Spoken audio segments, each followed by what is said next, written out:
Salmo 32. Bem-aventurado o homem a quem o Senhor não atribui iniquidade, e em cujo espírito não há dolo. Versículo 2. O perdão é um dos mais preciosos dons de Deus. Não temos o perdão.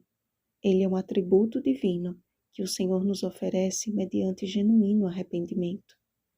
Deus tanto nos concede o perdão pelos nossos pecados, quanto nos habilita a perdoar o nosso semelhante. Esta bem-aventurança, no entanto, precisa funcionar nos dois sentidos. Não há perdão verdadeiro quando ele fica apenas na esfera entre criatura e Criador.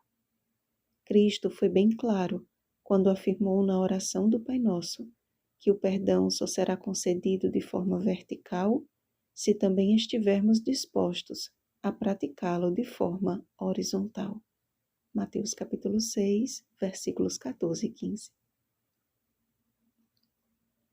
Davi, por ser um homem de guerra, possuía muitos inimigos, mas os piores surgiram de onde ele menos imaginava. Quando teve que fugir de Saul, por exemplo, não fugiu com rancor em seu coração, mas com o coração aflito, pois não conseguia compreender a razão de tanta ira. Imagino a angústia de Davi ao questionar: que fiz eu? Qual é a minha culpa? E qual é o meu pecado? 1 Samuel capítulo 20, versículo 1. Com sinceridade, Davi gostaria de se retratar se preciso fosse. Se ele tinha tanto interesse em se redimir diante de alguém que lhe perseguia sem causa, imagina diante de Deus. Sabemos que não havia dolo da parte de Davi para com Saul, porém Saul, possuído por um espírito maligno, 1 Samuel capítulo 19, versículo 9. Infeliz pela bênção de Deus na vida de Davi, continuamente foi seu inimigo.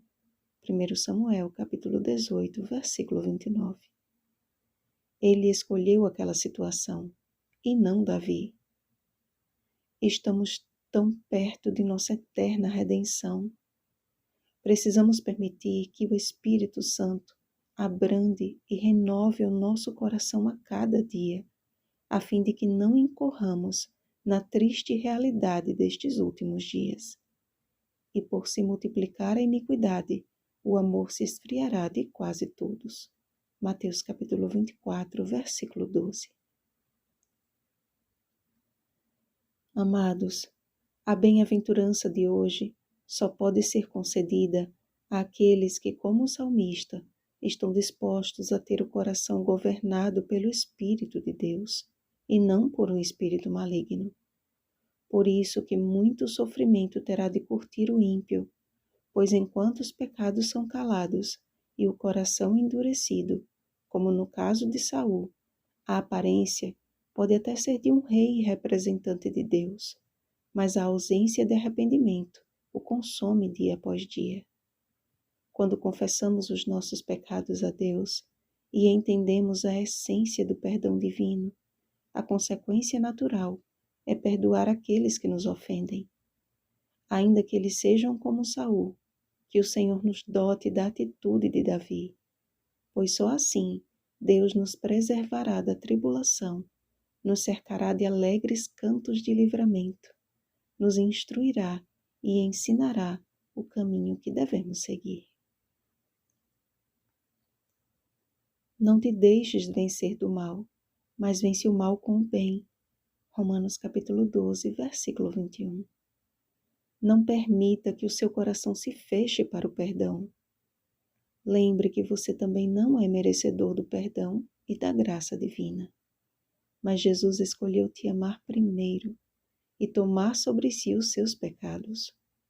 Confie no Senhor e a misericórdia o assistirá.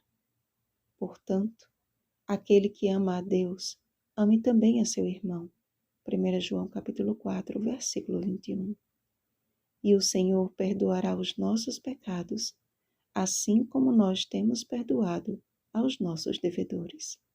Mateus capítulo 6, versículo 12. Vigiemos e oremos. Bom dia, retos de coração.